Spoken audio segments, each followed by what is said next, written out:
Hello दोस्तों, आज है 7 फरवरी 2024 दिन बुधवार का। हिंदी तिथि माघ कृष्ण द्वादशी। और आइए बात करते हैं आज के मुख्य समाचार, बड़ी खबरें, देश और दुनिया का ताजा अपडेट लेकर हाजिर हो गए हैं। बहुत ही महत्वपूर्ण और काम की ताजा खबरों का अपडेट मिलने वाला है और आज का ये वीडियो काफी ज्यादा स्पेशल होने वाला है। देश के अलग अलग राज्यों की ओर से, सरकारों की ओर से बहुत ही महत्वपूर्ण और बड़े अपडेट और ऐलान किए गए हैं। बिना टाइम विलंब के शुरुआत करते हैं आज की पहली बड़ी खबर। पूर्व राष्ट्रपति रामनाथ कोविंद से मिले विपक्षी नेता, एक देश एक चुनाव को लेकर विरोध जताया। वैसे आपको बता दें, दुनिया के कई देशों में पहले से ही वन नेशन वन इलेक्शन का फॉर्मूला लागू है। भारत में साल 1951 से लेकर 1967 के बीच हर 5 साल में लोकसभा और सभी राज्य विधानसभाओं के चुनाव एक साथ होते रहे। यानी हमारे देश में मतदाताओं ने साल 1952, 57, 62 और 67 में केंद्र और राज्यों के लिए एक साथ मतदान किया। लेकिन देश में कुछ पुराने राज्यों का पुनर्गठन और नए राज्यों के उभरने के साथ ही इस प्रक्रिया को साल 1968-69 में पूरी तरह समाप्त कर दिया गया था। वर्तमान में भारत में एक देश एक चुनाव का मुद्दा बहस और चर्चा का विषय बन रहा है। बड़ी खबर आ रही है, पेपर लीक चीटिंग पर बिल लोकसभा में पास हो गया।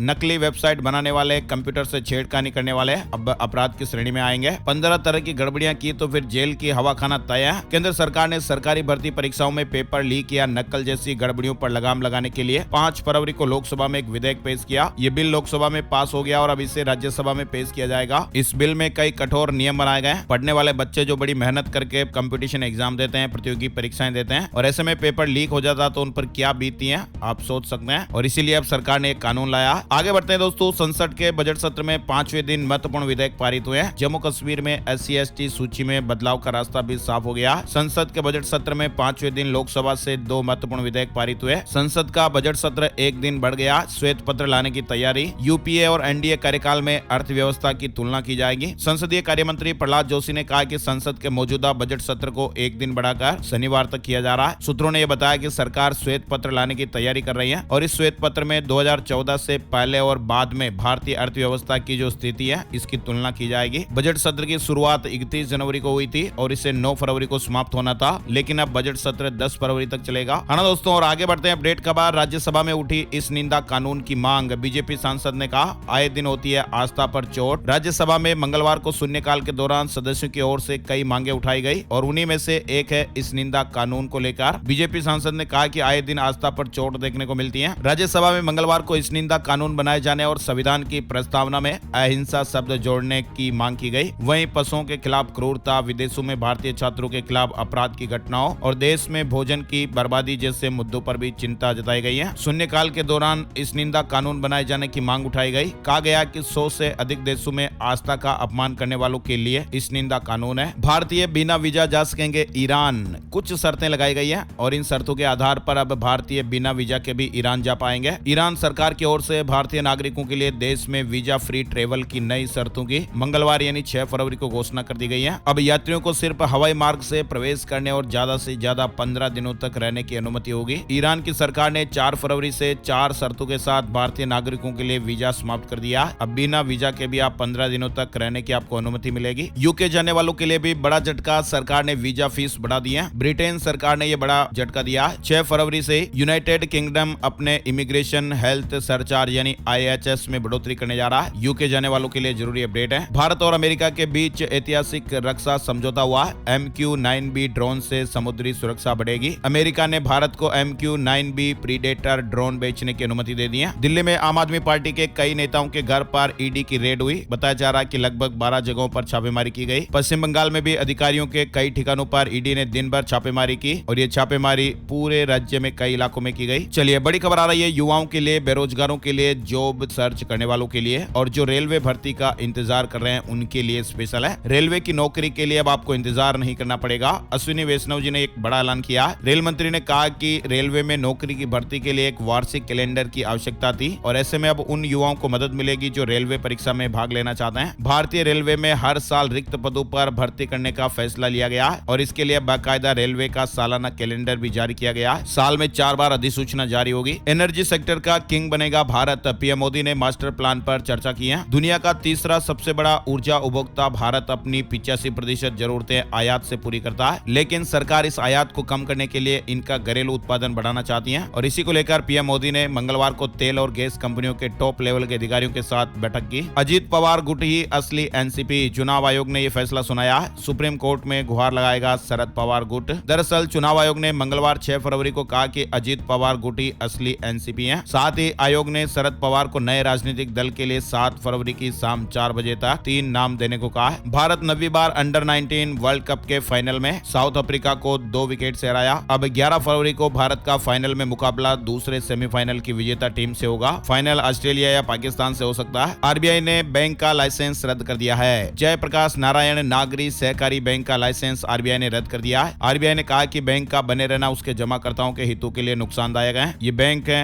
बसमत नगर महाराष्ट्र में, जिसका लाइसेंस रद्द हो गया है। वहीं आपको बता दें आरबीआई मॉनेटरी पॉलिसी कमेटी की मीटिंग शुरू हो गई है। 6, 7, 8 3 दिन तक ये मीटिंग होगी और 8 तारीख को मीटिंग के फैसले देखने को मिलेंगे। आरबीआई रेपो रेट बढ़ाएगा नहीं बढ़ाएगा, ये तमाम अपडेट्स 8 फरवरी को आ जाएंगे। जम्मू कश्मीर और हिमाचल प्रदेश में बर्फबारी जारी है। जम्मू की हवाई सेवा पूरे देश से कट गई। हिमाचल में 518 सड़कें बंद हो गई। जम्मू कश्मीर में बर्फबारी के बीच एवलांच का भी अलर्ट है। हिमस्खलन हो सकता है। कई जिलों में ऐसा खतरा मंडरा रहा है। दिल्ली में अगले 2 दिनों तक तेज हवाएं चलने का अनुमान है। दिल्ली में अगले 2 से 3 दिनों तक 20 से 30 किलोमीटर प्रति घंटे की रफ्तार से तेज हवाएं चल सकती हैं। कुछ दिनों से लगातार हुई बारिश के बाद अब एक बार फिर से ठंड बढ़ने वाली है। बताया जा रहा है कि अगले 3 दिन तक उत्तर भारत शीतलहर से कांप सकता है। असम में इसी महीने से सामाजिक आर्थिक सर्वे होने को लेकर भी अपडेट खबर आई है। ब्रिटेन के महाराजा चार्ल्स को कैंसर हुआ। पीएम मोदी ने उनके जल्द स्वस्थ होने की कामना की है। मध्य प्रदेश के हरदा से एक बड़ी दर्दनाक खबर सामने आ रही है। मध्य प्रदेश के हरदा में एक पटाखा फैक्ट्री में ब्लास्ट हो गया, जिससे 11 लोगों की जान चली गई। कई लोग लापता बताए जा रहे हैं। फिलहाल फैक्ट्री मालिक समेत 3 लोगों को गिरफ्तार किया गया है। ब्लास्ट हुआ और इसके बाद वहां पे आसपास में 60 घरों में आग लग गई। एहतियातन 100 से ज्यादा घरों को खाली कराया गया। हरदा हादसे पर पीएम मोदी जी ने भी दुख जताया और मुआवजे का ऐलान किया है। प्रधानमंत्री राष्ट्रीय राहत कोष से 2-2 लाख रुपए मृतक के परिजनों को दिए जाएंगे। घायलों को 50-50 हजार रुपए की मदद दी जाएगी। फिलहाल राहत और बचाव कार्य जारी है। राहुल गांधी ने कहा ममता बनर्जी अब भी गठबंधन का हिस्सा। सीट शेयरिंग को लेकर बातचीत चल रही है। देश में सबसे बड़ा मुद्दा अन्याय। उत्तराखंड विधानसभा में यूसीसी बिल पेश हो गया। कांग्रेस का सवाल, बिल से जनजाति महिलाएं अलग क्यों? भाजपा ने कहा कि जरूरत हुई तो संशोधन करेंगे। उत्तराखंड विधानसभा में मंगलवार को मुख्यमंत्री पुष्कर सिंह धामी ने समान नागरिक संहिता कानून का ड्राफ्ट पेश किया। सीएम धामी ने कहा कि इस बिल में सभी धर्मों और सभी वर्गों का ध्यान रखा गया। यूसीसी पर ड्राफ्ट लाने वाला उत्तराखंड देश का पहला राज्य बन गया। फिलहाल इसके समर्थन में विधानसभा में नारे भी लगे, लेकिन विपक्ष का विरोध भी जारी है। लिव इन रिलेशनशिप का रजिस्ट्रेशन नहीं होने पर जेल जाना पड़ सकता है। यूसीसी लागू होने के बाद कई बड़े बदलाव देखने को मिलेंगे। यूसीसी के लागू होने के बाद बहुविवाह पर भी रोक लग जाएगी। लड़कियों की शादी की कानूनी उम्र 21 साल तय की जा सकती है। लिव इन रिलेशनशिप में रहने वालों के लिए रजिस्ट्रेशन जरूरी हो जाएगा। पति और पत्नी दोनों को तलाक की प्रक्रियाओं तक समान पहुंच प्राप्त होगी। नौकरी पैसा, बेटे की मृत्यु की स्थिति में बुजुर्ग माता पिता के भरण पोषण की जिम्मेदारी पत्नी पर होगी और उसे मुआवजा भी मिलेगा। अनाथ बच्चों के लिए संरक्षकता की प्रक्रिया को सरल बनाया जाएगा। उत्तराखंड यूसीसी के अनुसार अपराध और सजा तय होगी। और भी कई बड़े अपडेट देखने को मिलेंगे, है ना। और आगे बढ़ते दोस्तों, बड़ी खबर। यूएपीए के तहत 17 संगठन गैर कानूनी संघ घोषित। लोकसभा में केंद्र ने लिस्ट जारी की है। पेटीएम ने वॉलेट को बेचने की खबर को खारिज किया है और कहा कि अटकलें हैं। पेटीएम ने ऐसी सभी खबरों को खारिज कर दिया। ऐसी कयास लगाए जा रहे थे कि पेटीएम अपने वॉलेट को बेचने की तैयारी कर रहा है, लेकिन पेटीएम ने इन खबरों को निराधार बताया। इसके अलावा पेटीएम की यूपीआई सर्विस पर एक बड़ा अपडेट आया है। कंपनी ने कहा कि सेवाएं जारी रहेगी। कहा गया कि कंपनी से जारी रखने के लिए अन्य बैंकों के साथ काम कर रही है। लोन ऐप से जुड़ी खबर। गूगल ने प्ले स्टोर से 2200 फर्जी लोन ऐप को हटाया, सरकार ने जानकारी दी है। ये ऐसे ऐप थे जो धोखाधड़ी कर रहे थे या धोखाधड़ी करने वाले थे। इसके साथ एक और अलर्ट भी आया कि अगर आपके फोन में ये 6 तरह के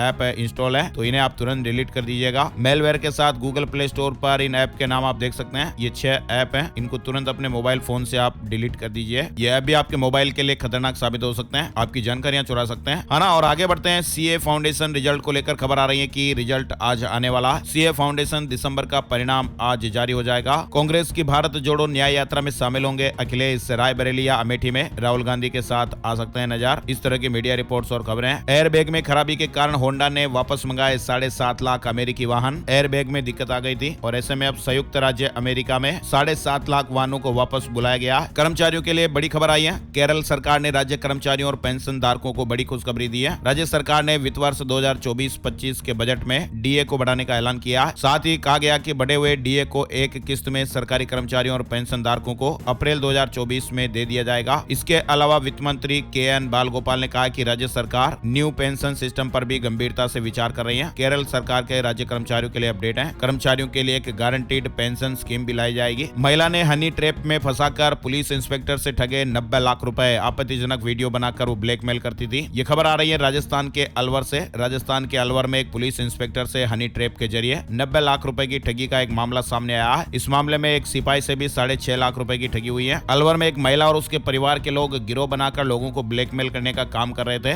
डर की वजह से इंस्पेक्टर ने 90 लाख रुपए गवा दिए। आजकल ऑनलाइन का जमाना है और सचेत और सावधानी बहुत जरूरी है और डरना तो बिल्कुल भी नहीं है। हाँ ना दोस्तों, और आगे बढ़ते हैं। बढ़ती कीमतों से राहत देने के लिए भारत राइस लॉन्च हो गया है। 29 रुपए प्रति किलो के भाव पर आपको चावल मिलेंगे। सरकार ने मंगलवार को 29 रुपए प्रति किलोग्राम की रियायती दर पर भारत चावल लॉन्च कर दिया है। पाकिस्तान में 8 फरवरी को चुनाव होंगे और इसी दिन रिजल्ट भी आ जाएंगे। देर रात तक परिणाम आ जाते हैं। अब बनेगा बुर्ज खलीफा फीमेल वर्जन। मॉल के अंदर ही इलेक्ट्रिक कारें चलेंगी। काम शुरू हो गया है। दुनिया की सबसे ऊंची इमारत बुर्ज खलीफा न सिर्फ दुबई की शान है, बल्कि ये दुनिया में मानव के विकास की मौन गाथा भी कहती है। दुनिया भर के पर्यटक इसे देखने के लिए आते हैं और देखकर हैरान हो जाते हैं। और अब बताया जा रहा है कि दुबई में बुर्ज खलीफा का फीमेल वर्जन भी बनाया जा रहा है। मिडिल ईस्ट में जंग पर अमेरिका की भूमिका पर रूस ने खुलकर बात की है। अमेरिका के परंपरागत प्रतिद्वंदी रूस ने पहली बार खुलकर अमेरिका पर आरोप लगाया है। खुलकर रूस ने आरोप लगाते हुए मिडिल ईस्ट की जंग में अपने राजनीतिक लाभ लेने का अमेरिका को कसूरवार ठहराया। मध्य प्रदेश में महंगी हुई शराब। मध्य प्रदेश के सीएम मोहन यादव की अध्यक्षता में मंगलवार को कैबिनेट की महत्वपूर्ण बैठक हुई और इस बैठक में कई महत्वपूर्ण फैसले लिए गए। यह भी फैसला लिया गया कि अब कुलपतियों को कुल गुरु कहा जाएगा। राज्य में शराब की कीमतों में वृद्धि का भी फैसला लिया गया। एमपी में अब शराब 15% तक महंगी हो सकती है। यूपी में प्रधानाध्यापकों और सहायक अध्यापकों के 85,152 पद खाली, जल्दी नियुक्तियां होगी। मंगलवार को विधानसभा में इस तरह का अपडेट दिया गया। नोएडा में बनेगा एक और नया मेट्रो कॉरिडोर। ग्रेनो वेस्ट तक मेट्रो दौड़ेगी। एनएमआरसी ने बोर्ड बैठक में डीपीआर को मंजूरी दी है। बिहार में इंजीनियरिंग विद्यार्थियों को 10,000 स्टाइपेंड मिलेगा। 38 जिलों में 2,165 पंचायत भवन भी बनेंगे। कैबिनेट की बैठक में 14 एजेंडे पास हुए हैं। हरियाणा के 14,253 स्कूलों में दही पराठा मिलेगा। सरकार ने मेन्यू तैयार किया है। हेल्दी बाजरा चना के साथ सब्जी पुलाव भी लिस्ट में है। हरियाणा में 20,000 पदों पर भर्ती से रोक हट गई है। हाई कोर्ट से HSSC को ग्रुप सी पर राहत मिली है।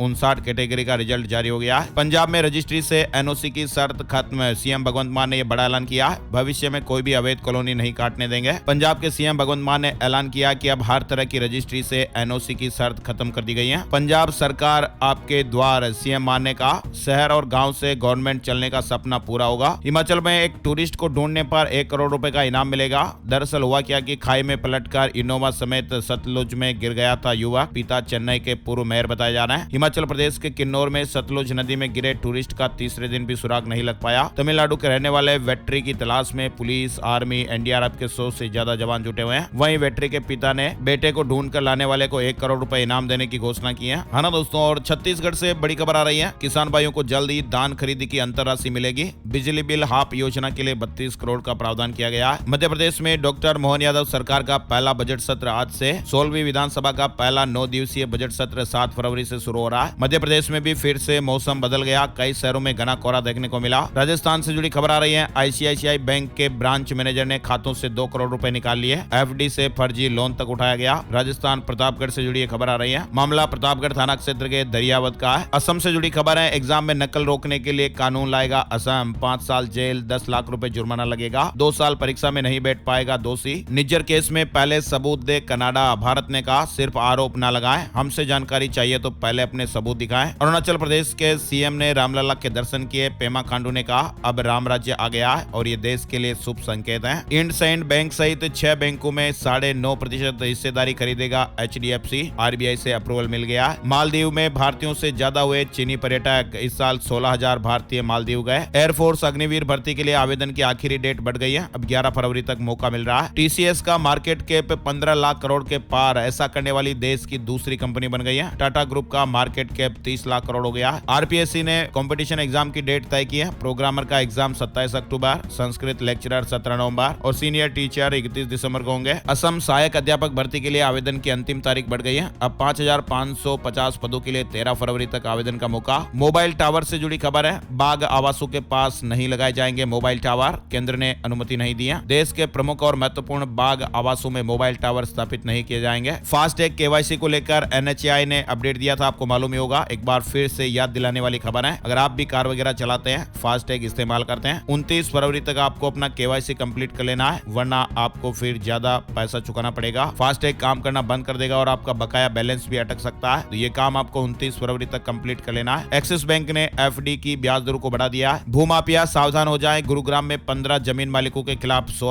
FIR दर्ज हो गई है। वैलेंटाइन डे से पहले व्हाट्सएप यूजर्स के लिए गुड न्यूज आई है। कॉलिंग वाला एक खास फीचर आपको मिलने वाला है। बिहार में बालू माफिया पर ईडी ने शिकंजा कसा है। 26 करोड़ रुपए से ज्यादा की प्रॉपर्टी जब्त हो गई है। और अब चलते चलते बात कर लेते हैं gold price today, silver price today, सोने चांदी के भाव। सोना महंगा हुआ है, चांदी सस्ती हुई है। मंगलवार सुबह सोने का भाव 62,557 रुपए प्रति 10 ग्राम पर रहा। चांदी का भाव 70,196 रुपए प्रति किलोग्राम पर रहा। तो दोस्तों, आज के मुख्य समाचार अपडेट में फिलहाल बस इतनी ही खबरें। आप लोगों को ये वीडियो कैसा लगा कमेंट करके जरूर बताइएगा। वीडियो में और क्या सुधार करने चाहिए ये भी आप जरूर बताइएगा। और हाँ, हर बार की तरह इस बार भी इस वीडियो को आप अपने दोस्तों के साथ, मित्रों के साथ, फैमिली मेंबर्स के साथ फेसबुक और व्हाट्सएप पर ज्यादा से ज्यादा शेयर कर दीजिएगा। शेयर करने में जो आप कंजूसी करते हैं वो प्लीज बिल्कुल भी मत कीजिए। ज्यादा से ज्यादा आप वीडियो को फेसबुक पर, व्हाट्सएप पर जरूर शेयर कीजिएगा। जल्दी मिलते हैं एक और नई अपडेट जानकारी नए वीडियो में। तब तक के लिए जय सिया राम, जय हनुमान।